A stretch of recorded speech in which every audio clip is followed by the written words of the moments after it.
నమస్తే, welcome to Leo. మనతో ఉన్నారు సీనియర్ జర్నలిస్ట్ కనకదుర్గ వడ్లమణి గారు. మేడం నమస్తే. నమస్తే. మనం చూసుకుంటే జగన్ వ్యక్తిత్వం, జగన్ మనస్తత్వం ఎటువంటిది అంటే విలువలు, విశ్వసనీయతలు అని చెప్పి మాట్లాడుతుంటాడు జగన్. కానీ గంజాయికి లీడర్, అదే విధంగా చూసుకుంటే బెట్టింగ్కి నాయకుడు అని చెప్పి ఈ మధ్య వినిపిస్తుంది. ఏదైతే తెనాలి టూర్కి వెళ్ళి గంజాయి రౌడీ షీటర్లను పరామర్శించి తను గంజాయి వాళ్ళందరికీ కూడా మద్దతుగా నిలుస్తున్నా అని చెప్పి చెప్పడం ఒకవైపు అయితే, ఈరోజు బెట్టింగ్కి సంబంధించి ఎవరైతే ఒక నేత ఉన్నాడో సర్పంచ్, తను నాగమల్లేశ్వరరావు రెంటపల్ల. అయితే దీనికి సంబంధించి ఈరోజు వెళ్ళి ఏదైతే పరామర్శను ఎలా చూడాలి, వైసీపీ నేతల్లో కూడా గతంలో తెనాలికి వెళ్ళినప్పుడు అమనాభూతులు తిట్టారని చెప్పి కొన్ని వార్తలు అయితే వచ్చాయి. ఈరోజు వైసీపీ పరిస్థితి ఏంటి, ఈ యొక్క యాత్రను ఎలా చూడాలి, అసలు ఇంతకీ నాగమల్లేశ్వరరావు ఎవరు, తన గత చరిత్ర ఏంటంటే ఏం చెప్తారు? ఈయన మీరు చెప్పినట్టుగా రెంటపాళ్ళ ఎస్సీ నియోజకవర్గంలో, అంటే ఆ గ్రామంలో ఎస్సీకి చెందింది అది, దానికి ఆయన ఉప సర్పంచ్గా ఉండేవాడు. అయితే ఆయన కన్సర్నల్లోని బెల్ట్ షాపులు కావచ్చు, లేకపోతే ఇవన్నీ కూడా అక్కడ ఇవన్నీ కూడా ఆయన కన్సర్నల్లో జరిగేవి. ఇతను ఎలాంటి వాడంటే అందరినీ బెదిరించి మామూలు వసూలు చేస్తారు చూడండి, రౌడీ షీటర్ లాగా అట్లా వసూలు చేసేవాడు ఈయన. అంటే అక్కడ ఒక చిన్న చిరు వ్యాపారాలు చేసుకునే వాళ్ళని కూడా మామూలు ఏమని బెదిరించి వాళ్ళు వినలేదనుకోండి ఆ షాపులు మూయించేసేవాడు. అదేవిధంగా ఒక ప్రభుత్వ ఉద్యోగులు ఉంటారు, కొంతమంది వస్తారు కదా అక్కడ పని చేసుకోవటానికి ఆ ఊరికి, వాళ్ళు నెల మామూలు ఇవ్వకపోతే వాళ్ళని వేధించేవాడు. ఆ తర్వాత ఈ జనసేనకి సంబంధించిన ఆయన, అతని పార్టీ మారలేదని అతనికి ఒక ఏమంటారు ఎరువుల దుకాణం ఏదో ఉంటే దాన్ని బలవంతంగా మూయించేశాడు.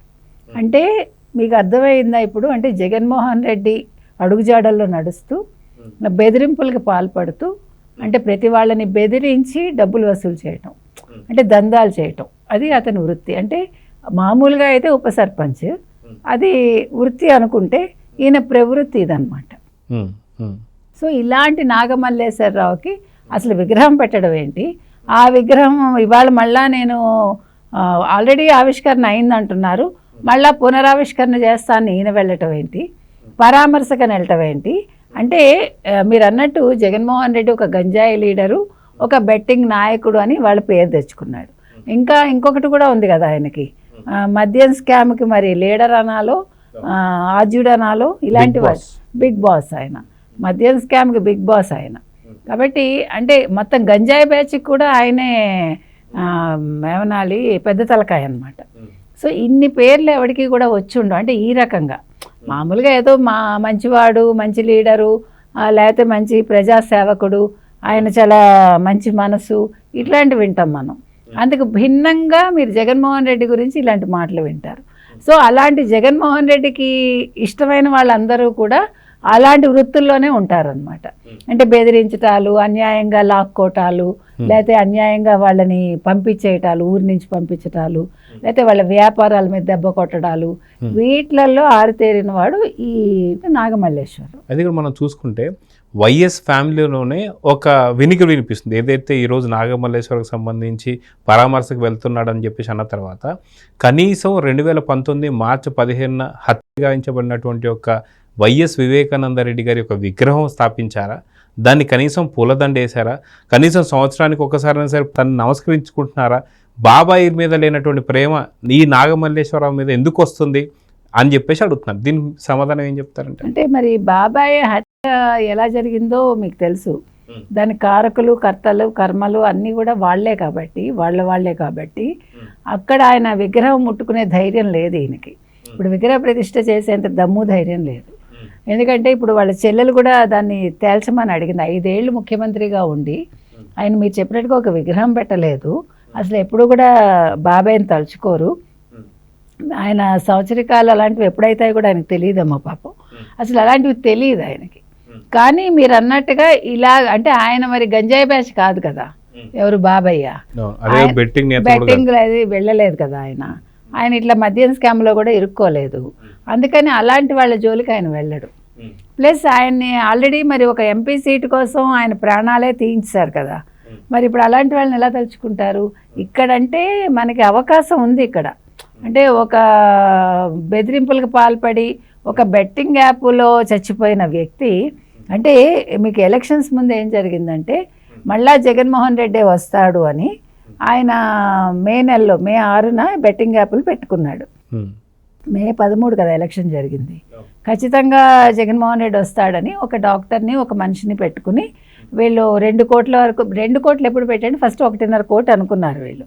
ఈ ఆరామస్థానం సర్వే వచ్చాక వీళ్ళ ఆశ ఎక్కువైందిట. ఆశ ఎక్కువై దాన్ని 2 కోట్లకు పెంచాడు. పెంచి అప్పు తెచ్చి ఆ డాక్టర్ దగ్గర పెట్టారు. రిజల్ట్ రాగానే 4వ తారీఖు రిజల్ట్ వచ్చింది, జూన్ 4. రాగానే ఇంకా డబ్బు మొత్తం వెళ్ళిపోయింది. అప్పు ఇచ్చిన వాడు పీకల మీద కూర్చున్నాడు. కూర్చుంటే భయపడిపోయి ఈయన తమ్ముడి దగ్గరికి వెళ్ళిపోయాడు. తమ్ముడు అన్నం వాళ్ళ బ్రదర్ ఇంటికి వెళ్ళిపోయాడు. వెళ్ళి వస్తూ ఉన్నప్పుడు ఎలాగ నేను మళ్ళా నా ఊర్లో అడుగు పెడతాను, నేను ఎట్లా అప్పు తీరుస్తాను అని భయంతో ఏం చేశాడు, మేడికొండూరు దగ్గర ఆయన పురుగుల మందు అదే గడ్డి మందో ఏదో తాగాడు. తాగాక అక్కడ వాళ్ళు చుట్టుపక్కల వాళ్ళు చూసి హాస్పిటల్ అడ్మిట్ చేసి 9వ తారీఖు చచ్చిపోయాడు. ఈలోగా ఏం జరిగింది, ఈ జూన్ 4 రిజల్ట్ వస్తుంది కదండి, ఆ రోజు ఎవరైతే అల్లర్లు చేస్తారో వాళ్ళని బైండ్ ఓవర్ చేశారు పోలీసులు. చేసి రిజల్ట్ వచ్చాక వదిలేశారు. దాన్ని ఇప్పుడు అవకాశంగా తీసుకుని వైసీపీ ఆయన బెదిరించారు, ఆయన ఇబ్బంది పెట్టారు, అందుకే ఆయన చచ్చిపోయాడు అని చెప్పి ఇవాళ పరామర్శకి ఈయన వెళ్తున్నాడు. అంటే బైండ్ ఓవర్ చేసింది మీ ఒక్క ఈ నాగమల్లేశ్వరరావు ఒక్కడనే ఉండదు కదా, బోల్డ్ మందిని బైండ్ ఓవర్ చేస్తారు. బైండ్ ఓవర్ చేసినా సరే అది కూటమి ప్రభుత్వం ఇంకా పూర్తిగా ప్రభుత్వానికి సంబంధం ఏంటి, అంటే ఎలక్షన్ కమిషన్ మీద నింద మోపుతున్నాడా జగన్ అంటే ఏమంటారు? ఒకటి ఎలక్షన్ కమిషన్, 2 ఇంకా అప్పటికి ఈయనే కదా లెక్క. అంటే ప్రభుత్వం లేకపోవచ్చు కానీ, ఆయన ముఖ్యమంత్రి కాకపోవచ్చు కానీ ఆయన కిందే లెక్క కదా. అంటే నీకు నువ్వే చేయించేసి, నీకు నువ్వే అతన్ని బైండ్ ఓవర్ చేయించేసి, నీకు నువ్వే ఇదంతా కూడా కూటమి ప్రభుత్వం మీద వేసావా?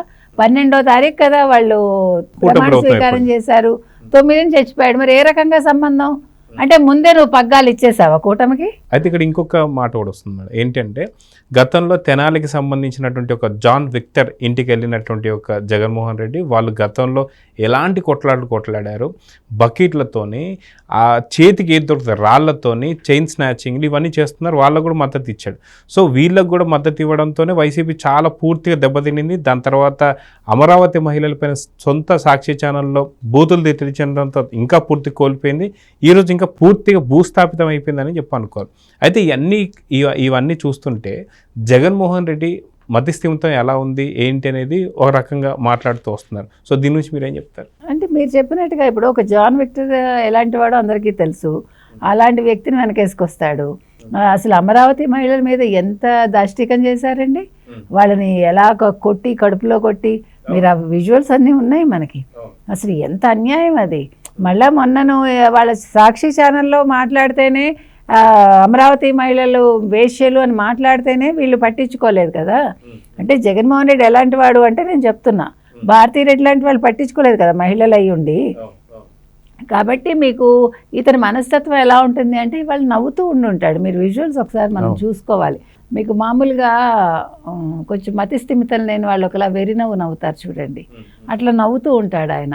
అంటే నేను ఒక పరామర్శకు వచ్చాను అనేది కూడా ఆయన గుర్తుండదు. అయితే ఇక్కడ ఇంకొంత మ్యాటర్ కూడా చెప్తున్నారు, ఏంటంటే ఈడీ కేసులు కావచ్చు, గతంలో ఏదైనా కేసులు చాలా వరకు ఆంక్షలు కూడా ఉన్నాయి. జగన్ ఎప్పుడు కూడా తను ఏదైనా పర్యటన చేసేటప్పుడు కానీ తనకు కొన్ని ఆంక్షలు ఉన్నాయని చెప్పి అంటున్నారు.